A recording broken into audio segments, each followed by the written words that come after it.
Ay na. Ay na.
Saan ako tatayo? Hindi ko alam.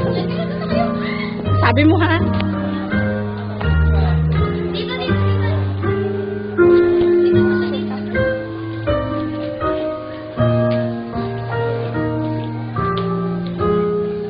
Shortcutin? Tapos kapag nakapunta na lahat, punta na lang kayo sa dulo.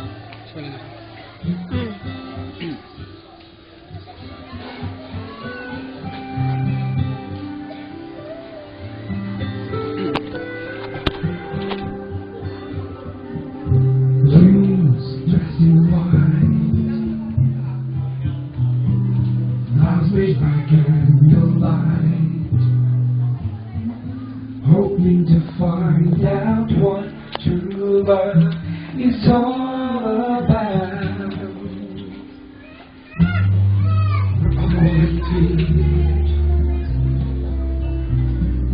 Where do we go from here? So many break and still have slowly disappeared. God causes all things to grow through every season we know. He will guard the light that is planted in our soul. And when we feel the cold winds blow, we'll go to what we know. God causes all things to grow.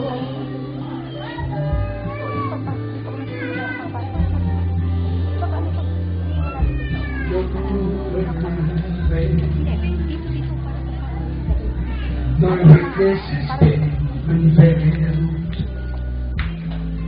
and yet by grace you choose to love and to forgive.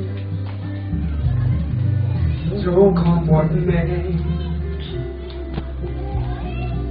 our hope is here to stay. Our witness through the lasting promise He has made. But God causes all things to grow through every season we know. He will guard the light that is planted in our soul. And when we feel the cold winds blow, we long to what we know. God causes all things to grow.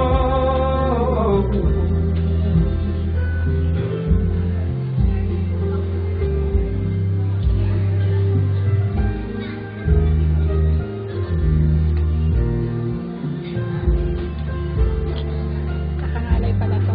Oh, God causes all things to grow every season we know. You got the light that is planted in our soul. And when we feel the cold winds blow, we'll do what we know. God causes all things to grow. God causes all things to grow.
Brother June, dito ka.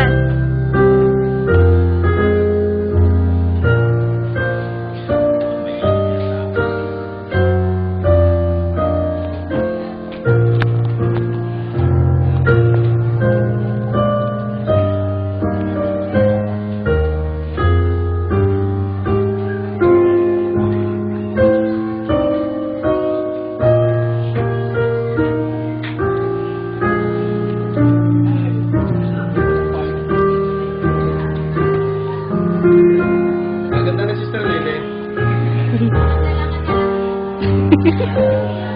Hindi mapigilan.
ang ganda.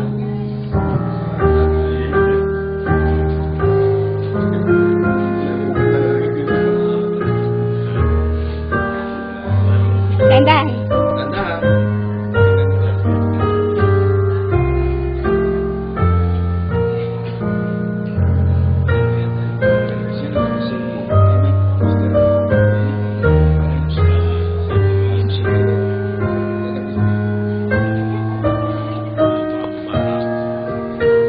Pin. Ano niya? Pin. Ganyan. Lugang may ganto. Pin. Doon wala itong post. Meron. Wala. Diretso.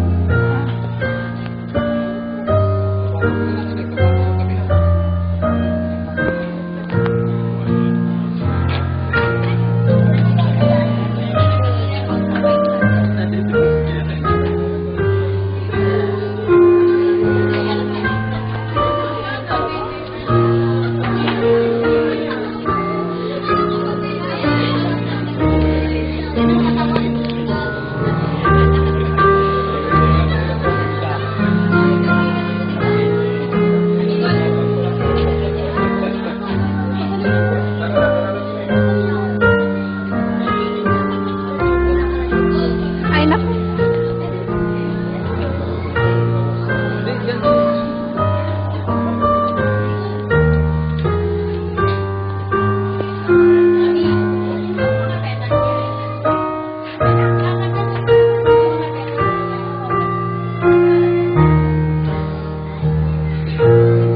Dito, dito. Ay.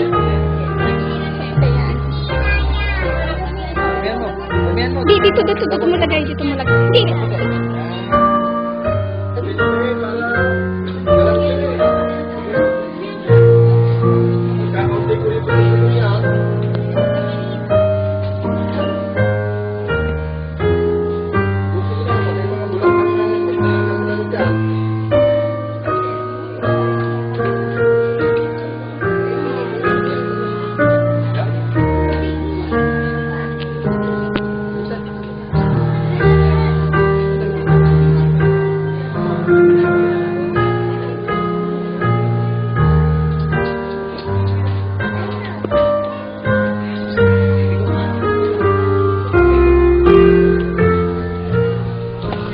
Mahirap tong trabahong ito. Hindi ko pa man din alam. Okay.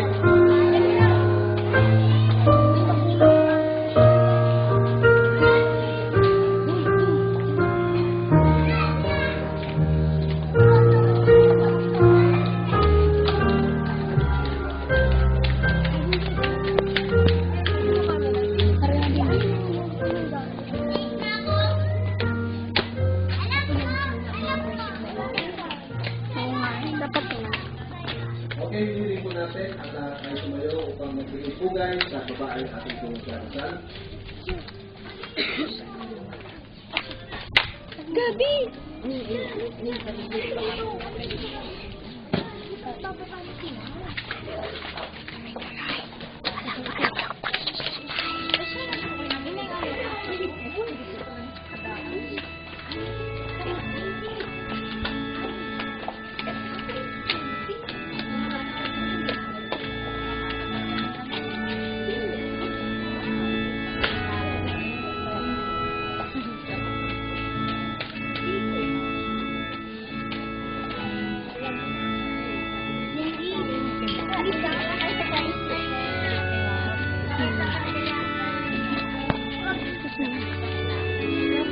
Babae na. Laki.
mahal na mga kapatid at kaibigan, alam po natin kung bakit tayo narito ngayon. Narito tayo sa lugar na ito upang sama-sama po nating saksihan at ganapin ang pag-iisang dibdib ng dalagang si Alma Landicho at ng binatang si Aldrin Bantog. Bilang mga baptistang mananampalataya, bago tayo po sumapit sa ganitong kaorasan ng kasalan, tayo po ay maingat at masusing dumaraan po sa mga biblikal at legal na proseso. Katulad po ng pananalangin, mahaba po ang panahon na ginugol ng dalawang nagmamahalan kasama mga kapatiran sa pananalangin para matiyak po kung ano ang kalooban ng Panginoon. Pagsasabi, siyempre sa pastor, at pagsasabi, siyempre sa mga magulang ng bawat nagmamahalang ito. At meron din po silang kinuhang CENOMAR, Certificate of No Marriage, para malaman po kung talagang sila ay binata at dalaga, bagamat alam na po namin na sila po ay talagang binata at dalaga. Pero yung po ay legal na pangangailangan, meron din pong marriage license, ano po, at higit sa lahat, tiniyak ng bawat isa, ni Alma at ni Aldrin, na sila'y tunay na nagmamahalan. Hindi po matandaan o walang tutukan nangyari. Ano po, maliwanag para sa kanila ang kalooban ng Panginoon na sa kanilang ginagawang ito ng pagpapasya ng pag-iisang dibdib ay sila po ay nasa kanilang mga sarili. Kaya ikinalulungkot ko pong sabihin sa kinaukulan na tapos na po ang panahon ng paghahabol. Kung sino man ang merong tutol, siya po'y manahimik magpakialaman sapagkat walang sino man ang makapipigil ng kasalang ito. Sa unang kasalang naganap sa halamanan ng Eden, ay binigay ng Diyos ang babaeng si Eva sa lalaking si Adan upang sila'y maging mag-asawa. At sa pagkakataong ito, sino po ang taus-pusong nagkakaloob kay Alma Landicho upang mapang-asawa ng lalaking si Aldrin Bantog? Ano po? Kayo po. Ayan, si Tatay Vic Landicho. Brad, pakinig mo. Akala ko wala kang sarili mo. Sige, magbago pa isip mo. Okay. Ayan. Okay, so, yung asin, hindi, upo po din ako yung upo dito. Dalawa. Okay, kung dalawa. Tatay, okay, pwede kayong dalawa dito lumapit-lapit sa akin.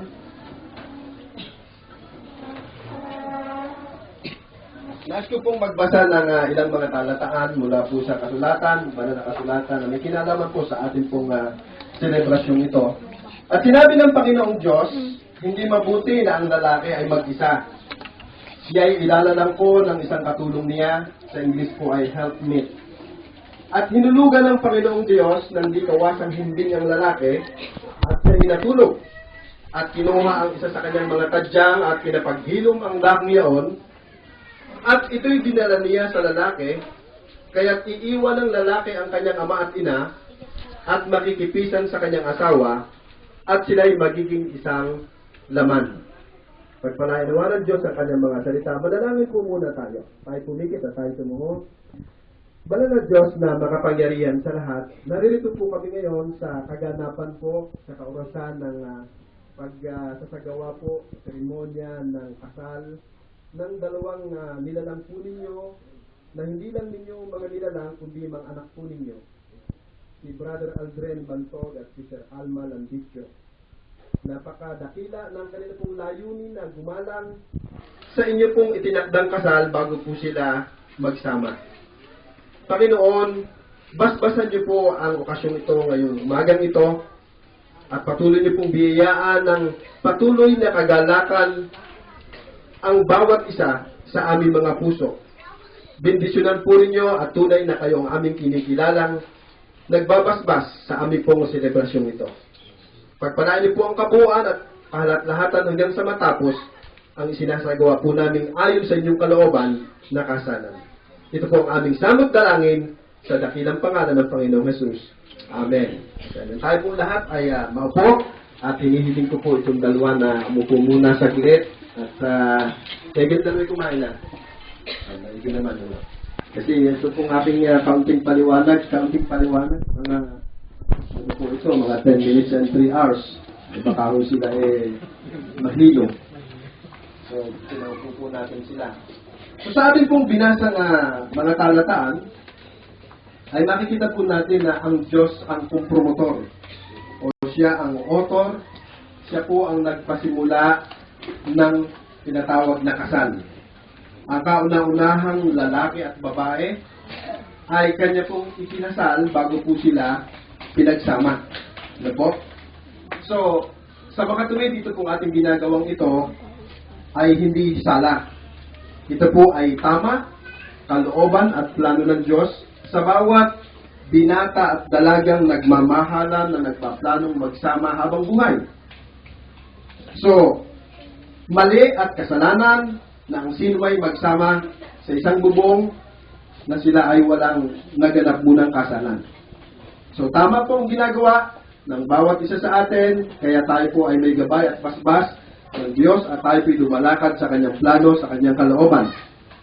Ngayon, ang kahalagahan po ng kasal na ito, bukod sa ito ay plano ng Diyos at kalooban ng Diyos sa bawat magsasama, ito din po ay proteksyon sa inyo pong dalawa at proteksyon sa inyong magiging mga anak. Nakalulungkot po na sa iba't ibang lugar, ang kasal po ay hindi na nila kinikilala. Sa Amerika, parang laruan lang po ang kasal. Ginagawang negosyo ng mga, especially mga babae. Dahil sila po ay pagka hindi na nila nagustuhan o ibig sabihin, nakita nila na yung lalaki mayaman, at sila po ay magsasama, magkakasal at magsasama ng ilang panahon, magdi-divorce kasi pag nag-divorce, kalahating porsyento ng kayamanan ng lalaki mapapapunta doon sa babae. Kaya magandang business. Ano po? So walang kabadalan.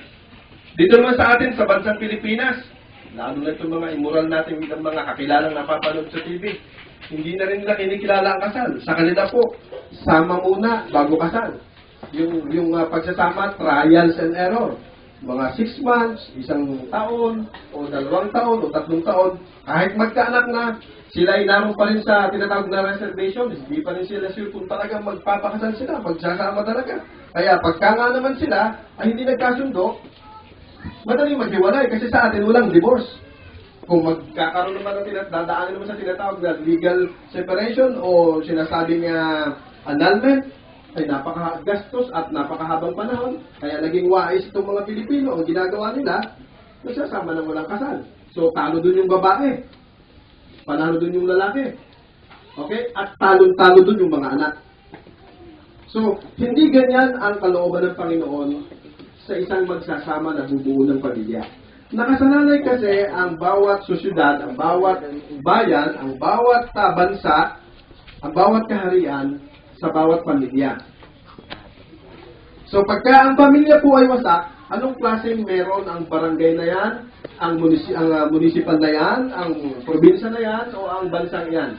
So, sinapulan ng Panginoon na ang unang institusyon na tinatag niya ay lagyan po ng tinatawag na kasal. At ang kasal po, ang sabi po dito, ang design ng Panginoon sa kasal, ang nilikha ng Diyos para kay Adan ay isa lamang. Ang sabi po ng ating binasang talata ay nililikha ko siya ng isang katulong. Sa English po ay helpmate, hindi yung katulong na yaya. Bagamat maraming ganyan na nangyayari ngayon, mga asawang babae, katulong ng mga asawa nila, lahat na, pati yata yung paghahanap buhay, babae na rin, lahat bumubuhay, babae na rin. Nakakalungkot po yun. Ano? So, katuwang sa buhay. At ang sabi po, isa lang. Kaya doon sa idea yun, ipinapakita na hindi po pwede yung dalawa.